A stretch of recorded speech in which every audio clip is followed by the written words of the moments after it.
Abay, isa lang sa muna tong order kong KFC ha. Kukuha lang ako ng plato para makakain na tayo. Okay, sige be. Ano yan? Ba't may ganyan? Ay, tiba-vlog ko muna tong in-order mo bago kasi nila to eh. O ganun pa? Sige na, dalian mo na, gugutom na ako. Okay, go. So, hi mga te, diretsahan na tayo dito. Di ba favorite nyo tong Zinger, Twister at Corn ng KFC? Te, may creamy spinach flavor na. Ano naman yan? Oh, tikman na muna natin tong KFC Creamy Spinach Zinger. Go! Grabe, ang bango. Uy, ang sarap! Okay, next naman natin tong KFC Creamy Spinach Twister. Tignan nyo naman, itsura pa lang, ang sarap na. Grabe, kakaiba to. Tagal ng vlog na yan ha. O, ito naman KFC Creamy Spinach Corn. Tikman na natin yan. Ang sarap. Kaya ano, matagal pa yan? Gutom na ako dito. Shh! Huwag kang maingay, nagbablog nga, diba?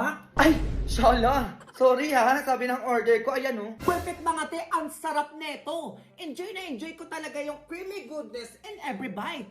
Diba be? Sige, be, tagalan mo pa. Kaya kung gusto nyo rin neto be, pwede din kayo mag-order through KFC Dine-In, Take-Out, Delivery, Web, App, Hotline, Drive-Thru, Park and Go, Grab at Foodpanda. Pero sa CR lang ako ha, yung order ko, oo, tiran mo ko dyan. Ay, ti, ano na? Grabe ko naman, wala ko man lang tinira. Okay, thank you for watching guys. Bye! Ay, hindi ko na reko.